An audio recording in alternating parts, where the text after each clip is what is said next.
Good evening, ladies and gentlemen. Welcome to the Rogue Wave podcast, the frequency for all things pop culture and the disruptors behind it. We talk comics, movies, TV, and pop culture every Wednesday night, 8 p.m. Eastern, right here on youtube.com/Rogue Matter, facebook.com/We Are Rogue Matter, twitch.tv/We Are Rogue Matter, and twitter.com/Rogue_Matter.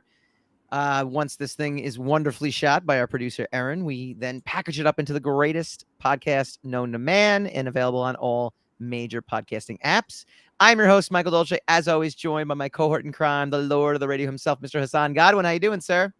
Yay, another Wednesday. I think I got to switch camera views. I'm like pointing there and you're over there. And now, I'm coming to you live from the... Don't ruin the magic for the people at home, man. You're ruining I just did. I'm saying I already did like that. You're destroying the illusion. Hassan, we're in the same place. We're in the same studio.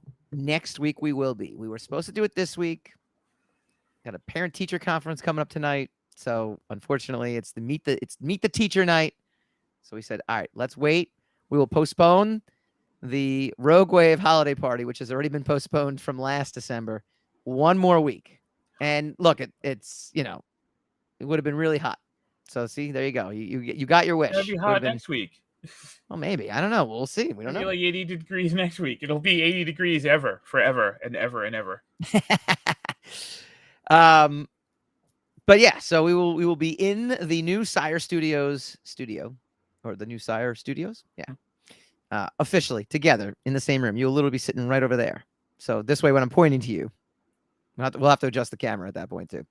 We've got a great show tonight.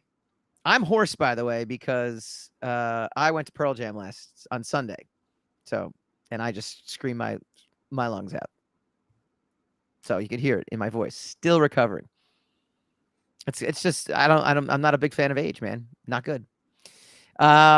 We are going to be talking D23. A bunch of announcements, a bunch of stuff going on, but quite frankly, it wasn't front and center in any of my news feeds. It wasn't front and center. Like there was some more footage and things like that, but I don't know. Does Marvel have a Phase 5 problem? Does Disney have a content problem? Or is this just a blip in the news cycle? We'll talk about that next segment. But first, Rogue Matter presents all the stuff that's happening on roguematter.com. Today launched the final installment of Seila Fire. This is wonderfully illustrated by you. The covers are done by you. The book is created by James Masia. And for anybody who does not know what Seila Fire is all about, there are bodies washing up on shore in a small town in North Carolina, coupled with strange sounds like cannons being fired in the atmosphere. And it's up to a cop and some U.S. agents and a Russian agent to try to figure out who and what is going on. It takes place in the 50s. It's gotten wonderful reviews and a lot of praise from folks who have consumed it. And you can consume it now. Go to roguematter.com. It's free. You can read the entire thing for free. Again, I don't know how we make any money. I don't even know how the checks still clear to me, but they do. So I'll keep promoting this stuff as long as those checks keep clearing. Best ending in your mind, Hassan, because this is the final installment of Seila Fire for the near future. There's more stuff maybe coming down the pipeline, but this is the final chapter. Clearly, Game of Thrones season 8. We talked about that being the greatest ending of all time, right? Absolutely. That and Rise of Skywalker. Yes. The fantastic finishes to long beloved sagas and series. Let's see what else. But you're being sincere, like you mean a real. No, I mean, like, what is legitimately, like, what would you consider to be? What ideas do you have in mind? Like, and it would have been great if you told me this, 6 feet last under. night or something like that. I just came up with it like 2 minutes before we got on. Yeah, so I was like, okay. 5 chapters in. I mean, we've talked about UFOs. I've talked to Ancient Aliens enough. We talked about your cover process. People can go back in time in the Wayback Machine and download previous episodes to talk about your cover process. I mean, we're not going to repeat. It's not as if the covers are now newly drawn each time. So, and if you want to know more about the actual book itself, we have the Seila Fire Talkback podcast with host Bevan and creator James Massey, which is also live right now. So again, we're trying to cover some ground that might not be covered. And so being the last chapter, I thought, what an interesting topic that I just came up with to come up with your best endings ever. And I would sit there and say 6 Feet Under might be one of the best endings to anything. It doesn't have to be a TV series, because obviously Seal of Fire is a book. Hopefully one day it's a TV series. But yeah, what would you consider? Has it be a TV show? Could be a movie. No, it could be anything. Yeah, best endings. Like Usual Suspects is one of those classic endings, right? The ending to The Lost Boys. Fantastic ending. I agree with you on that. Ooh, the grandfather, like that came out of nowhere. Vampires. I like that. Yeah. And speaking of vampires, the ending of the first Blade movie was great when he was in Moscow. Okay. Remember that? Vaguely. You know, the whole movie had this kind of cold blue, or like this weird, like sweltering summer palette. Mm-hmm. You know, even though it was nighttime. And then Sure. the very end of the film takes place supposedly in Moscow. Okay. And so there's a blizzard, and then they completely changed the color palette of the film. And he's, you know, it just shows that Blade is like it's like a global force to be reckoned with. He chases vampires all over the world. Mm-hmm. And it was just it's just a fantastic change of setting. Yeah. So, that was a great ending. I would say the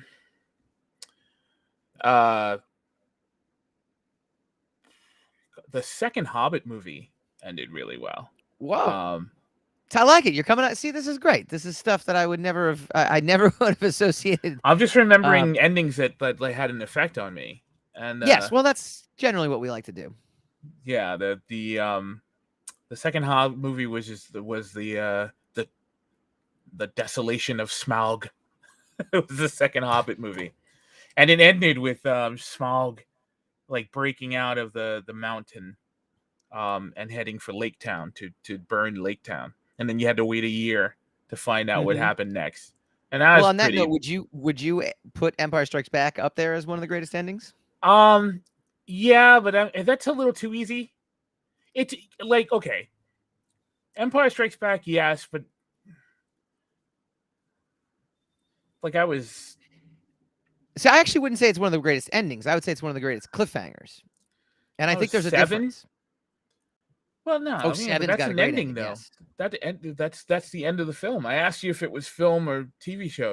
Are you talking about like a definitive ending, like the finish? Like there's not going to be anything more than this. Yeah, I would say Empire Strikes Back to me would fall into that great cliffhanger, but not great ending, because it's a part 2. I mean, it's it doesn't wrap the story. Like you got to get up and leave the theater after it's over, or it's very true. Yes, the movie itself shuts off. Yes, so that's the ending. Isn't that? But it's not as if it's the greatest.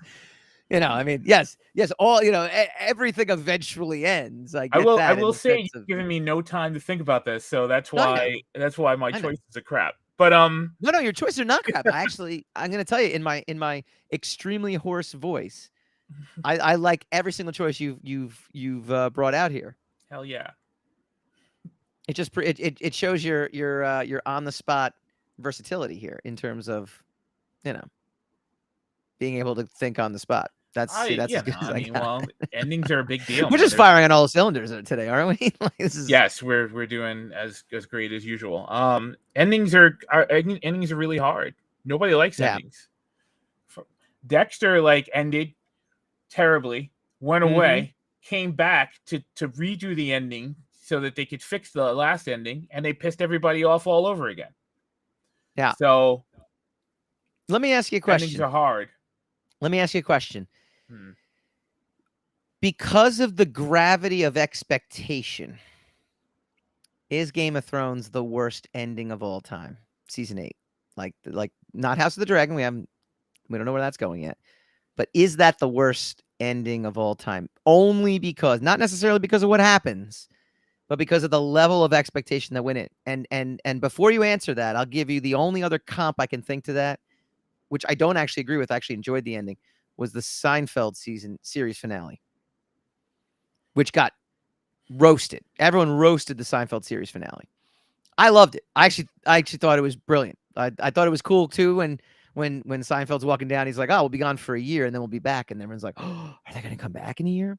But I like that they all went to prison at the end. I thought that was a very fitting ending. Do you remember the show Family Ties with Michael J. Fox? Yes. I remember that show was boy, this is going way back when this show was new, or being first run aired, and we were in there last season, and the showrunner ruined everything for me because he joked, we're probably just going to end it with them all, going down in a plane crash, right? That whole family getting killed in a plane crash. And so when they didn't do it, I was mad. I thought that ruined, because they had the run of the mill where they just, they went through a scenario of drama, and then they clap for each other, and then the audience participation, all that stuff. And I'm like, where's the plane crash?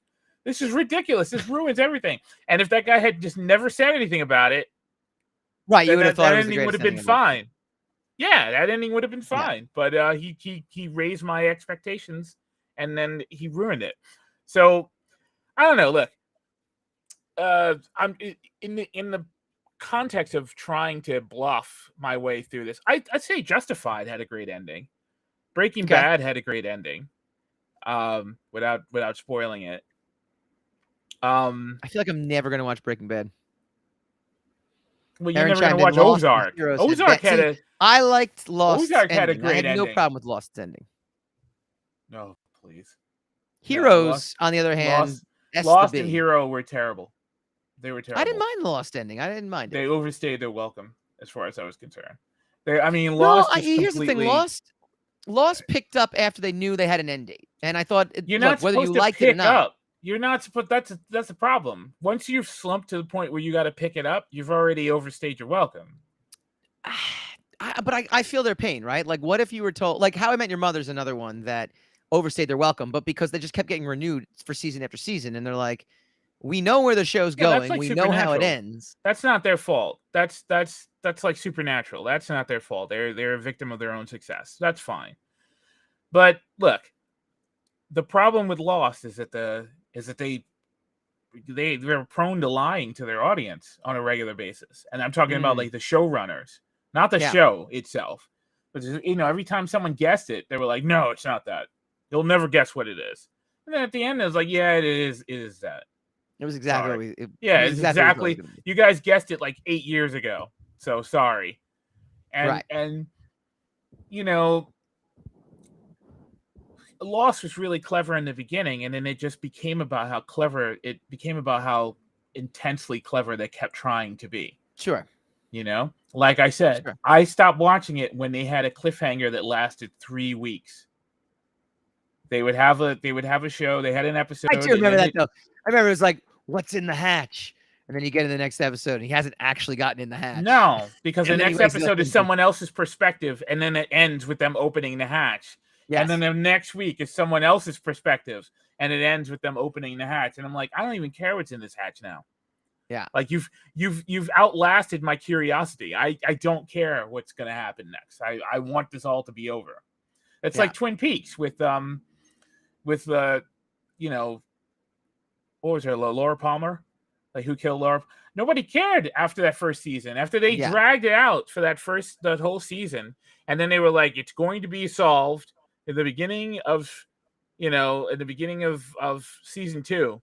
And then the season 2 began, and it was just as esoteric and abstract as everything else. The episode, the pilot episode of the second season ended without a revelation as to who killed Laura Palmer, and who almost universally the whole audience bailed on it. They were like, "You're lying." By the time they did reveal who killed, I think it's Laura Palmer. Who killed Laura Palmer? I remember it was on the radio. They announced it on the radio this week. We Right. honestly will tell you who killed Laura Palmer. And then they had like a mock audience, like, no, bull, you're lying to us. And they're like, no, seriously, this week we're gonna tell you. And by then they couldn't get out of their rating slump. So it all fell apart. I mean, you can't toy with people. No, I know. But I mean, that's the whole beauty of it, right? Because if you do mount that ending, like I was going to say, a particular movie that I didn't like, I still think they nailed the ending, which was Avengers Endgame. I didn't really like the foundation for how they solved the problem of the blip and Thanos and all that stuff. I had a lot of That issues doesn't with count because the franchise didn't end, so that doesn't quite count according to your rules. No. I would sit there and tell you that it counts because it If did. Empire Strikes It Back wrapped up the doesn't story count. arc, though. It absolutely wrapped up the Thanos story arc. So everyone I named wrapped up a story arc. It just didn't, but the franchise didn't end after that. well, no, The Empire franchise Strikes went Back on. didn't. I was talking about Empire Strikes Back. Well, I said The Hobbit. Yeah, that one didn't end. That didn't wrap up a story arc either, I guess. Well, they got into the mountain and they found the dragon. They woke the dragon, which That's true. Which Yes. was the precipitous ending that they were trying to avoid, and they actually achieved it. So, and I mean, look, it wasn't over because Endgame wasn't over because we had to see what the residuals of the blip were. You had other questions that needed to be answered. We weren't done with Black Widow's story, hearing about her backstory and all that other stuff. So no, that wasn't quite the ending. It didn't end on a cliffhanger. These are your rules, man. No, they're not my rules. They're not. I'm saying that Empire Strikes Back was the second chapter of 3. I said Empire Strikes Back felt like a better cliffhanger than an ending. Are there going to be Hobbit more 2. Avengers movies? Yes. That means the Avengers saga is not over. I wouldn't call it a saga. Would you think the next Avengers movie is in any way, shape, or form really connected to Infinity War and Endgame, which were bookend part 1 and part 2? Yes. All right. What do you guys think? Chime in. Best ending of all time, worst ending of all time, and go check out Seila Fire and go check out the Seila Fire Talkback podcast because it is the final installment. We're gonna do this conversation all over again next week because we have the last issue of Until I Die. So we'll segue right into next week as well too. Isn't that amazing? Coming up next, D23. Did it blow our minds? Underwhelm. And if it underwhelmed, does that mean they've got a phase 5 problem coming? We will discuss when we return.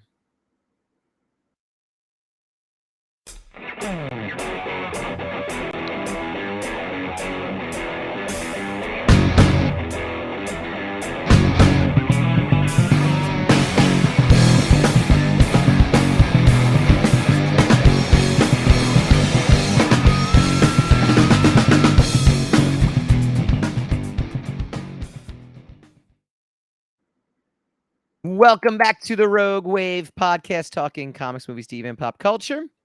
Again, go check out roguematter.com for all the cool stuff that we're giving away absolutely for free, all the cool content you can consume for absolutely no charge whatsoever.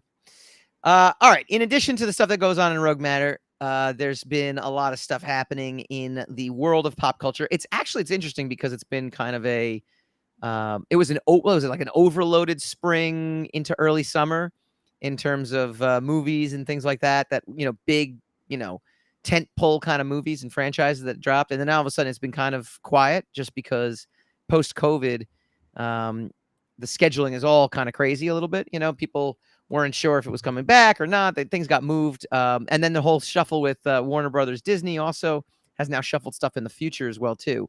Yeah.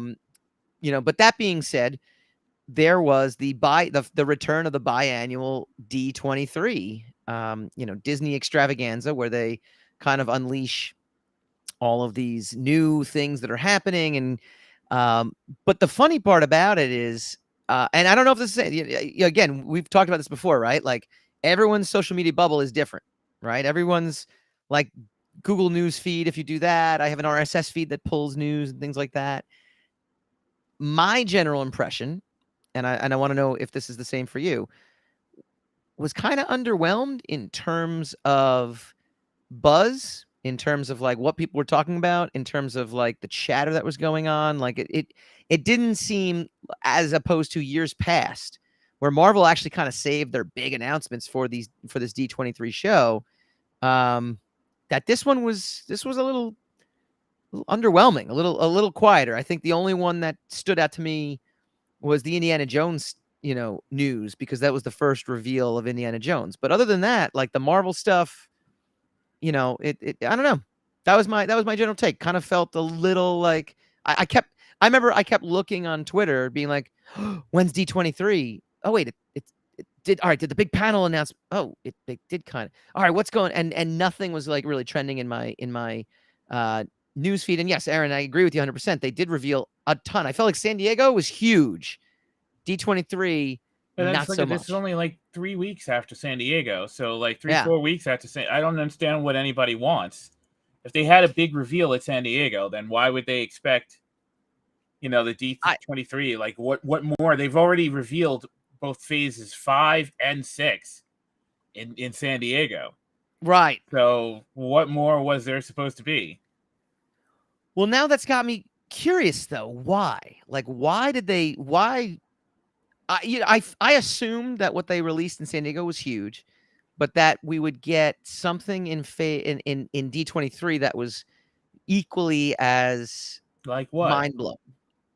And I think what could there be? Look at all the stuff that's on the board. What more could everyone's there be? thinking was X-Men. They were going to start actually talking about X-Men, and especially with Miss Marvel.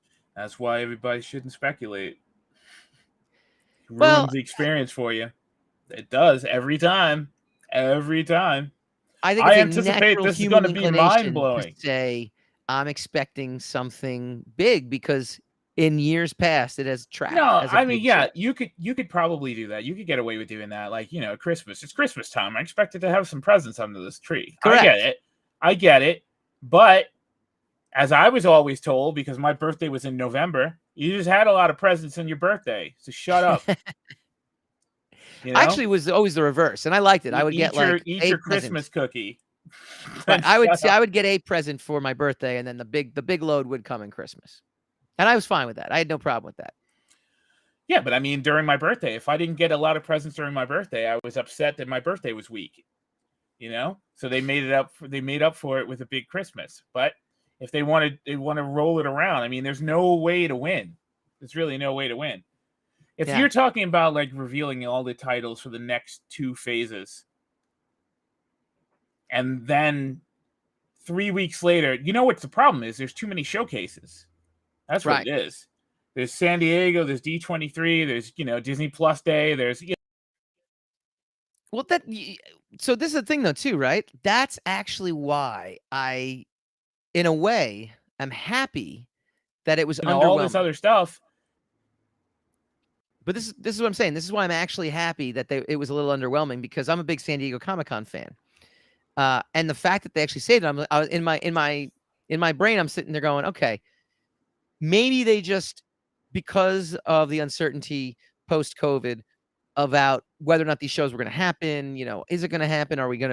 Because I mean, 2021 had a lot of delays, right? 2021 was, okay, we've got a vaccine, we can get back to normal. Oh, no, we can't quite get back to normal. Some companies postpone, some studios postpone films. It was one of those, everything was kind of in motion, in flux. And so maybe they thought, what's 2022 going to be? We don't know, so maybe San Diego's actually happening. Okay, let's drop everything for San Diego because we don't know if D23 is going to happen. On the one end, that's possible. On the other end, I'm thinking to myself, maybe the need for these D23 shows don't exist anymore. And we can, and that's good in my mind, because it's going to bolster San Diego. It's going to bolster the C2E2 shows. It's going to bolster, the actual Comic-Cons themselves. In which case, I think that's great. I think this great news for the comic book industry, because I think, in all reality, Disney and Warner Brothers could literally just put their own conventions on, not do anything for any of these shows like New York or San Diego, and be fine. I mean, I hate to be the one to let the cat out of the bag. They could just put their own shows on, make all the huge announcements there, and get just as much buzz, I think, as opposed to doing things at New York and San Diego. As a fan, though, as a Comic-Con fan, as a San Diego fan, as a New York fan, as even like a C2E2 fan, things like that, where maybe not as big a show, I like, though, that they say that they actually dumped everything in San Diego and not, D23, because then that keeps San Diego as a viable show. Because I do wonder, and I do fear, what happens down the line when, Amazon puts on their own convention, and Peacock puts on their own convention, and Paramount Plus, and so on and so forth. Like, what ends up happening to these Comic-Cons? Same thing that's happening right now. That one show's really good, one show's a blowout show, and the other shows are underwhelming because there's so much content that could go around. Yeah. Stuff runs thin after a while. Yeah, well, that's an amazing segue too. Aaron, put up the Marvel Phase 5 graphic. And so we can kind of take a look here. So this is the next, slate of movies. Obviously we have no, we don't have any more Marvel movies this year, do we? I know we have Black Adam in October, but we don't have any tentpole movies. We have Quantumania, we have, what's that? Black Panther is also coming this week. Black Panther. Yes. Okay. We do have Black Panther in November. Okay. So that's the end of, I guess that's the final Phase 4 film.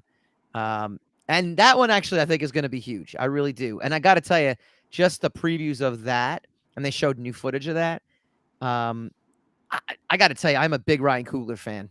Like, he has managed to do, and I mean, I'm speculating, sorry, but I'm speculating just based on the footage. But I'm speculating based on just the look and feel. I don't know the content of it. I don't know the story of it. I don't know the characters of it. Yeah, it could be complete. It could be a complete blowout. It could be crap. It could be, but just the look of it, the look and feel. Like, I'm a big fan of his aesthetic, vision. I think his aesthetics, just from the trailers, and then also, going back to what Black Panther, the first one, was, I think is actually pretty cool. So I definitely think, yeah, I don't know. I'm a big, like I said, big fan of that. And so I think that's going to be huge. But then you roll into the next phase. Here, Aaron, put that graphic back up one more time so we'll walk through here. We got Quantumania. Ant-Man's always just been like, okay, it's fun. It'll be February. Like, what else we got going on? That's great. I'll go watch that just, for the sake of it. We've got the Marvels, spring 2023. Guardians of the Galaxy hits. Oh no, we don't even have the Marvels yet. When is the Marvels coming out? I don't know. I think they're just rolling out footage for that. That might not be. I thought that was coming out pretty soon. No, it's in there. It's in that. Yeah, it's in the lower left-hand side. But but it's not on this timeline right now. But that's, but Captain Marvel is there, so obviously it's there. Right. Marvel's release. Guardians of the Galaxy is one. Oh, it's July 28th. Sorry, July 28th, 2023. Okay, so it just has summer 2023. See there on that graphic? It just has summer 2023. That's why it says it. So, but it is apparently July 28th, 2023. I don't know. I guess Captain Marvel will be a big one. I think Captain Marvel will be a big draw. Thunderbolts, I'm personally curious about, because I wonder if the setup for Thunderbolts in, MCU land versus what it was in comic book land. I don't know if you're gonna be able to pull off the same kind of surprise, just because the situations for everyone is different. I mean, I'm trying not to give anything too much away based off of what happened in the comic book, but yeah, I'm just wondering if that'll, that to me is the one I'm most curious about, is the Thunderbolts. Daredevil is probably the number one out of maybe that or Secret Invasion might be the two that I'm kind of looking forward to the most on Disney Plus. But like Ironheart is, is not our generation. It really is. That falls into the Miss Marvel category. And Miss Marvel didn't have huge ratings. It had the last episode had huge ratings after it was revealed, like after the ending was revealed. But streaming wise did not do as well. Now it could be that it was competing against Obi-Wan Kenobi. It could be that there was just so much stuff happening. But Ironheart will be an interesting one to see in terms of that and Echo. Like those are look in the mainstream Marvel universe. If you were a comic book fan, those are C-level characters at best. In my mind, in terms of popularity, in terms of, and again, I'm just talking about in the comic book universe. At your local comic book store, people aren't necessarily flocking to go. They've had to cancel Ironheart's series multiple times. Echo, I don't even think she had her own series at all, to be honest with you. She was a guest star in Daredevil. She probably, I know she had her own series now that they've announced her and had put her out there. But again, that's not a title that was regularly available in terms of popularity. I don't know. I'm Werewolf by Night. What do you think about that? That's a cute one, right? Oh, I don't know anything about it. Well, I mean, it's a long time, right? It's a long time. I never read it, so I don't know anything about Werewolf by Night. I didn't read it either, but it's been around for so long. Like, so I kind of feel like it says like it's a special edition, Werewolf by Night. So I think that it looks that could be interesting. cute. I'll watch it. I mean, I'll but I won't know what I feel about it until I've seen it. But I don't know. I don't care about ratings. Like, which one are you interested in seeing? Like I said, I think Daredevil is just natural curiosity to see what the difference is when it's now on Disney Plus versus on Netflix, and that's just in terms of just the streaming. Ironheart, I have zero interest in seeing. I had zero interest in the character when it was released as a comic book. I have zero interest in seeing her. I know she's gonna be in Black Panther 2, so maybe hopefully, that kind of like piques my interest to the point where I want to go check it out. I have zero interest in Echo. She was in Hawkeye. It's good. But it doesn't blow my mind in any way, shape, or form. Secret Invasion. I'm actually more curious to see what they do with Daenerys in that. Emma Clark, right? Emma Clark, is that her name? No, Amelia Clark. Sorry, I'm more curious about Amelia Clark than I am anything else. I was not. I remember there was a big like 2 or 3 year storyline in Marvel, like where the scrolls were everywhere and it was kind of like a big deal. But I wasn't as into the Marvel universe comic book wise around that time, so it didn't grab me as much as something like Secret Wars might. Secret Wars. Okay, you got me. Secret Invasion. All right. That was one of those middle tier 2010 ish runs. So again, just based off the comic book stuff, I would say the biggest thing I'm looking forward to would be Daredevil. I mean, and that to me is a problem. And I would not sit there and say that Marvel's going to have a problem getting butts in seats necessarily. However, I do think until they launch that X-Men bomb, they're not going to reach the heights that they had in Infinity War and Endgame, and even No Way Home. And No Way Home benefited from the fact that there was already two other established Spider-Man movies to which, it felt as big, let's say, as Infinity War and Endgame were. Out of that list, which ones are you looking at as if you had to rank them, in terms of curiosity, in terms of things you want to do to consume? I mean, I don't know. Secret Invasion, Captain America. I will Daredevil, but I'll check out Ironheart and Armor Wars. That's interesting. Thunderbolts, I don't know. It doesn't move me, but yeah, I'm not that crazy about Wyatt Russell or Secret Agent or U.S. Agent or whatever. right. He didn't do much for me. But Yeah. I'm sure they're gonna, I'm sure it's just, it's just Marvel's take on the Suicide Squad. But we'll see how it goes. It's really Guardians of the Galaxy, Black Panther, Secret Invasion, Mm-hmm. Blade, definitely, Yeah. and Loki season 2. And I like the Wasp. I like Ant-Man, so I'll watch that. I'll watch the third one. Yeah, I'm looking forward to Yeah. all of them. I'll see all of them. I'm happy about I'll it. see all of them. But I mean, in all honesty, now Blade's interesting, right? Because I Yeah, would but sit see, there I and don't, tell I you don't, I that. don't like to do that to myself. Like if I watch it and I go like, okay, yeah, that was great, Yeah. then I'll come out and I'll be like, yeah, that was awesome. Like everybody should see it. But like I've seen enough movies in my lifetime, Mm-hmm. to not get, fluttery and feel butterflies and stuff like that every time I see. I am very much anticipating Guardians of the Galaxy, definitely. Mm-hmm. Because it's been like 5 years since the Yeah. last one, and it's the wrap up, right? So they have a lot of Yeah. strings to tie together, and before they Mm-hmm. could close it out, it's James Gunn's last hurrah, maybe with Marvel, in total, but definitely Yeah. with the Guardians of the Galaxy. So, that'll be bittersweet, but hopefully that'll be really wonderful. So Yeah. yeah, I mean, all of it is still interesting to me. Now, here's a sad truth.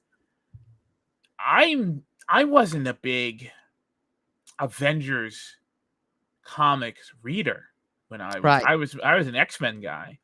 So Yes. a lot of this stuff, Loki, Captain America, um, Ant-Man, or Iron Man, I wasn't an avid reader about this stuff. Mm-hmm. So all of it, all the MCU has basically been kind of a, get to know your rabbit kind of situation, Sure.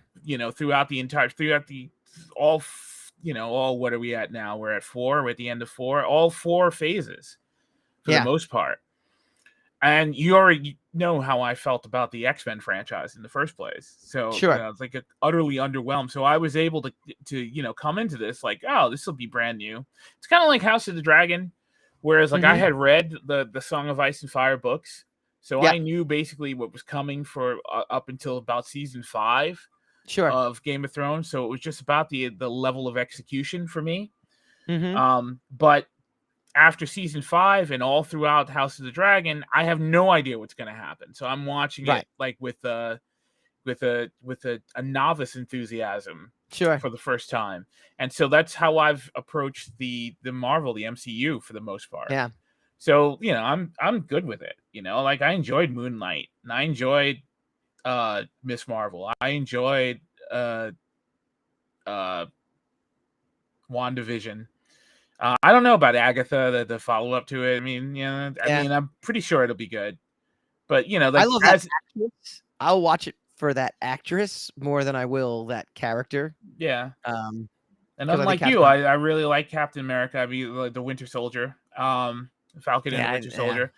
You know how I felt And about that show. Very yeah, I underwhelming. know you go through it every time. But so Very underwhelming. it's I don't have the same relationship with all of it that you do. Like I don't look at it as like but I don't approach movies like most people do. I don't have an attitude like you better entertain me or else. A lot of people have an attitude like that. It's like you guys better entertain. Like I appreciate that I was entertained last time, but you better do it again this time. I don't go in for that because it's a finite prospect in the first place. There's no way that you can ever have a first time experience with anything again. So like if you're Agreed. sitting in that theater for Endgame, and if you have an emotional reaction to that stuff, that's an accomplishment in our world all by itself without talking about like the story beats and the the build up to action and the rise and fall and regress and stuff like that, act 2, act 3, that kind of thing. So like in order to get an emotional reaction out of anybody in the audience these days, because it's a very cynical audience, that's an achievement. But you're never going to get that again. You're never going to get something like that again. Right. So like to hold their feet to the fire on that is, to me, kind of counterintuitive. I think there's a low, medium, and high grade level to this, though. I think there's a social contract that's in place to where the contract is like the last few, but see, that's the problem. We keep breaking the social contract because the social contract. I didn't even explain what the social contract was. I know, but I'm anticipating what you mean by the social contract. The social contract. If you expect is me to pay money to see you, I expect to be at least entertained. But the only reason you're going to pay money to see them is because you were previously entertained. So yes, agreed. And I need to be entertained. That's part of the social contract. You were previously entertained, so they can expect your money for this time. If they don't entertain you this time, then you stop giving them your money. So but again, I think there's a low, medium, and high to it, right? I think there's a I know how you feel about it. That's not my approach to it, though. And I mean, I understand. But I'm saying, I think that what I'm saying reflects what a lot of people also feel, and I don't think there's anything wrong with that either. A lot of people, though, who cares about a lot of people? You asked me how I felt. I am the voice of the people. You are the voice of no people. You're not my voice. Here we are now. Entertain us. All right. Which Phase 5 are you looking forward to? Put it into the comments. We will comment back all week long as well, too. Marvel wasn't the only thing they dropped at D23. When we come back, we talk about the Lucasfilm drops, and we decide who won the weekend when we return.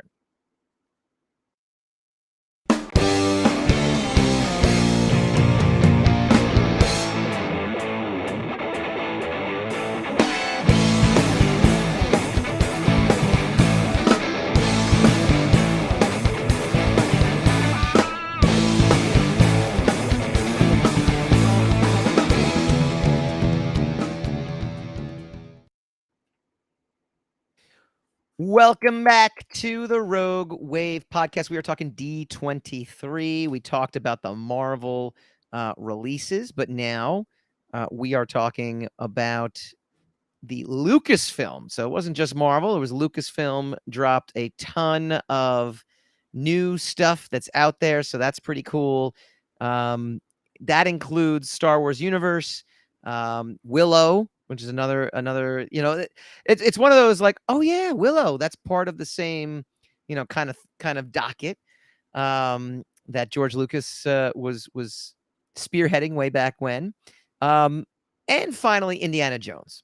And I got to tell you, out of all of the announcements in terms of like Marvel versus Lucasfilm, I feel like Lucasfilm was more of the talk of the weekend. And if I had to pick one winner for who won the weekend, I would say it's Harrison Ford and Indiana Jones. Only because all the stuff that Star Wars is doing, when you're streaming versus like dropping a big film, I do think there's a diminishing return on excitement level, because you're going to be getting a different viewing experience. You're going to be getting a different, impact. Whereas a movie, I think, can have a greater impact. And a TV show can have a greater impact, but it's got to be set up in a way that's going to really, hit you. I see you shaking your head, agreeing with me. I kind of feel like I'm saying I just said that.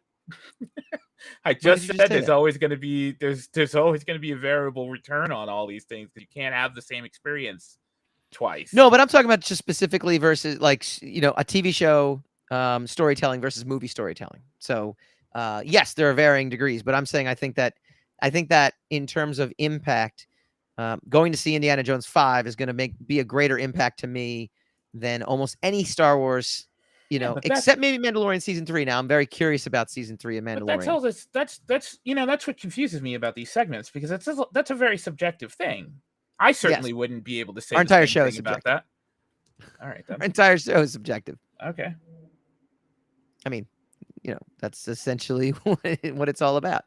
I would sit there and say the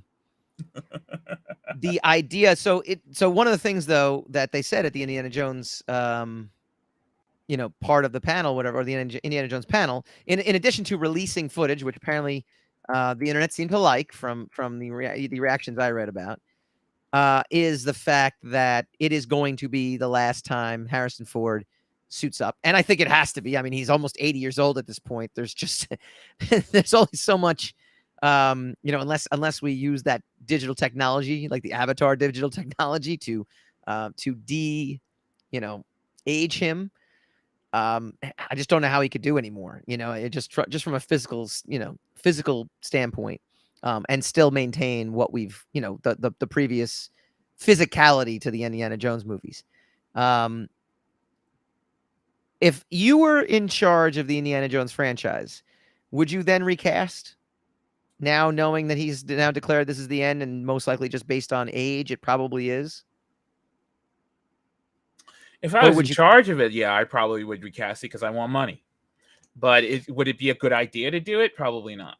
But would you recast, or would you simply maybe, because that's the beauty of where the film chronology takes place.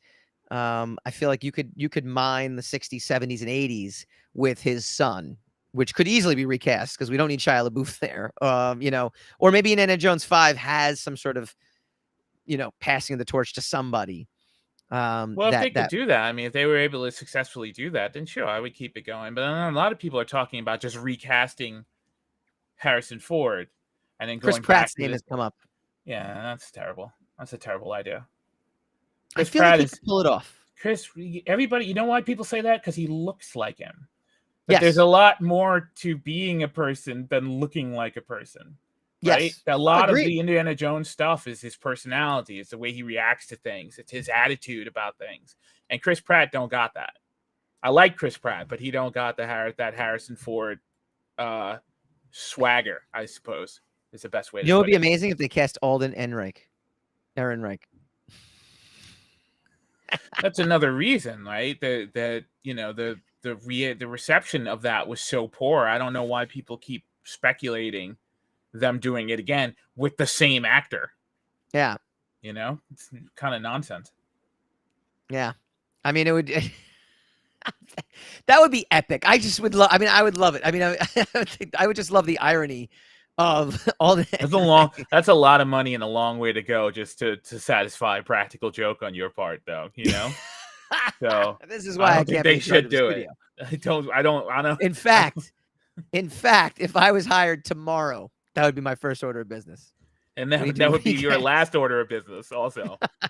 Especially as a reserve. I would go out on all cylinders at that point, though. Because when you crash the Wall Street market on cinematic enterprises, you'll be out of there pretty quick. That'll be the quickest tenure in Lucasfilm history. Could be. Or the greatest decision known to man. It could be that too. I can't see that happening. Possible? I can't see it. I mean, the idea of doing that tanked it was the first time it tanked a Star Wars movie. It was the first flop of a Star Wars movie, and people are still speculating. And it's a good movie, though. It's a great movie. But nobody, I don't think anyone was interested in seeing Han Solo that wasn't Harrison Ford. If Last Jedi doesn't come out, though, and it doesn't come out, I don't know, 4 months earlier, 5 months earlier, I think it has a completely different reception. There are a lot of extenuating circumstances as to why that movie did poorly. Yes, but the bottom line is it did do poorly, and that was the only time they recast one of the primary. That's why they're doubling and tripling down on that deepfake stuff with Luke Skywalker instead of just hiring what's his name, Winter Soldier, which everyone thinks looks just like him. It's like, no, and he doesn't. The other thing is, I don't think Chris Pratt's going to want to be. He wants to. He wants to. From the interviews I've heard, interviews I've read, the ones I've read, he said, "Nah, I don't want to go anywhere near it," because he knows that's just going to be hot button. Yeah, that's all it is. There's never going to be a moment where he's going to be taken seriously on his own. It's not. It's like Lazenby, like the first the first James Bond after Sean Connery. It's like no, this is not going to work. He's not Sean Connery. I mean, it took a long time for Roger Moore to get to the level where he is yet another James Bond, and then it started a precedent. Right. And a lot of Roger Moore's movies, Roger Moore didn't find his stride until his movies started to become parodies of James Bond movies. Because if you watch those last Yeah. few, for Your Eyes Only and Octopussy and A View to a Kill, they're kind of jokes. They're kind of comedies. Yeah. Okay. So it wasn't until you got Timothy Dalton. Dalton got 2 movies, and people were like, hell no, you know. And then then they brought in Pierce Brosnan. Fantastic James Bond. Yeah, because everybody, he had cachet. Everybody loved Pierce Brosnan already. Yeah. So they were like, this is perfect. Same with And Daniel he also kind of Craig. played a James Bond in Thomas Crown Affair, so they kind of, in its own way, yeah. You got a sample of that. The only but other I mean, thing look, that Roger Moore played the Saint, which was also kind of James Bond. Yeah. So, and that's still, I mean, he's probably the next most successful James Bond, movie lengthwise, to Sean Connery. So, but look at all the stuff that you have to do in order to be able to land that role. So I don't think anybody who plays the next Indiana Jones is going to be in for a fun ride. You know, they're going to be like the new Jar Jar Binks if they just don't do it well.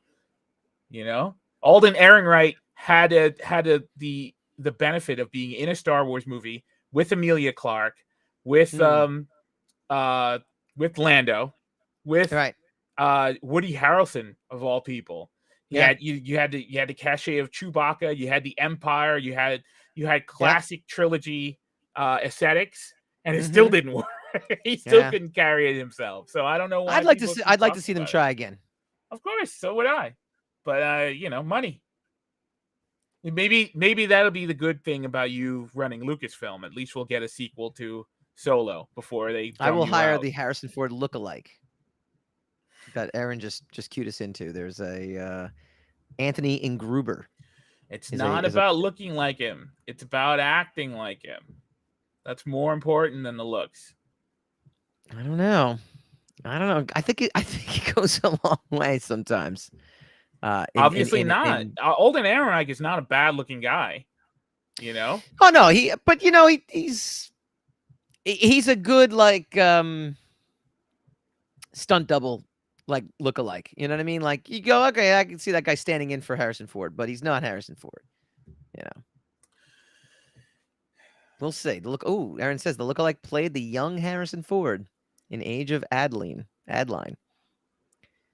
We'll see.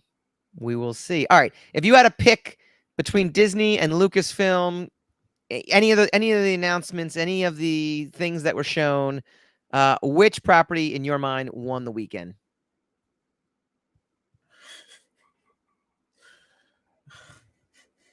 And it could be for whatever reason. It's whatever you think, won the weekend. I already said Indiana Jones. I think Indiana Jones. I'm not looking for Indiana Jones because Mangold's doing it. Mangold's following the Logan template. You didn't like Logan, huh? To the letter. Logan's a great movie. I don't like any movie where the hero dies at the end. Sorry, that's just one of my personal quirks. That's not a favorite thing of mine. Excuse me, spoiler for a movie that's almost 10 years old now. And I'm almost certain that same thing is going to happen with Indiana. I don't want to see Indiana Jones die. Yeah, I agree with you. I don't want to see him die. That's a Mangold thing. Okay. And they've narrowed it down. The last movie in the Wolverine franchise, it went for X-Men, Wolverine, X-Men Origins, right? To the Wolverine, to Logan, right? So they in the Indiana Jones franchise, they dropped all the pretentious secondary titles, and it's just Indiana Jones. That's the name of the movie. So I'm pretty sure that Harrison Ford will get his wish, though, because I remember back in the 80s, he wanted to kill off Han Solo. He wanted to kill Han Solo. I think he loves Indiana Jones. So that's the only thing that we have. That's the only thing we have going for us, is that he might object to the character being killed at the end. I think it would be a bad note, a bad way to end it, to kill him off and then, force a Shia LaBeouf lookalike on us. Like, yeah, this is the next one. You got to deal with it. I don't think that would work out. You can easily recast Shia LaBeouf. No one would object. I'm saying just for the end of a franchise. Like if you No, I want know. to, you're gonna do a 5th installment. You want that to resonate, right? Because you see what Yeah. happened with Kingdom of the Crystal Skull, but that Yeah. doesn't mean anything because they love Yeah. to double down on that stuff, right? Because people kind Yep. of objected to Force Awakens, to Harrison Ford being killed off in Force Awakens, Yeah. but then that was the only downside. That was the only negative about a $2 billion movie. You can't say that movie was unsuccessful. It's a $2 billion movie. So what did they do? The next Right. thing they do is like, okay, now we'll kill Luke. And you see, that didn't do so well, right? People are like, all right, Yeah, that's true. stop it, you know? That's And true. then they lingered on it so long that they had to kill Carrie Fisher off in such a in the worst way humanly possible. It was just Yeah. it was immaculately stupid, what Yeah. they did with that. So I mean, look, these franchises can be mishandled. We've witnessed them mishandled quite a bit. So I'm very much interested in Andor, if anything. That won the weekend for me because it's like that's coming right up. Coming I'm next gonna get to week. see it. Yeah, I'm gonna get to see it. I'm gonna get to watch it. It's done by the same people who did Rogue Yes. One, so it's Yeah. got the same smarts behind it that I would say Yes. a lot of the other Disney Plus Star Wars series do not have. They lean very heavily on nostalgia or whatever, but they don't really lean into the aesthetics of Star Wars the way Rogue One did. Rogue One, I think, was a much better grace note to the nostalgia of the original trilogy than, say, The Force Awakens, which just went for everything on the nose, Yeah. So it's a great selection, and I like that you chose the title with Rogue in it. Rogue One, Andor. It's good. It's good little company synergy. I like that. What did you guys think? That's totally why I did it. You sellout, you. Yeah. What did you guys think? Who won the weekend for you? What did you think of D23 in general? And next week we will be in studio together, guaranteed, next week to talk about Andor and talk about Until I Die #4, which drops on the website as well too, which is my favorite. I have series on roguematter.com, and I actually like Until I Die better than my own work. So that's how much I enjoy that series. We will catch you guys next week.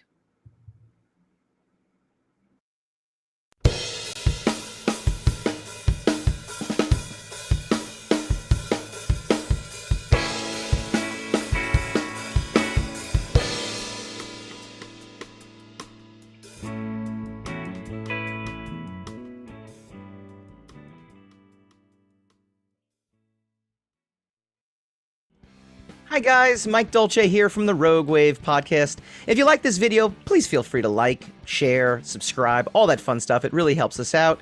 Leave a comment, let us know what you'd like to see in future episodes, and tune in every Wednesday night, 8 p.m. Eastern for a brand new episode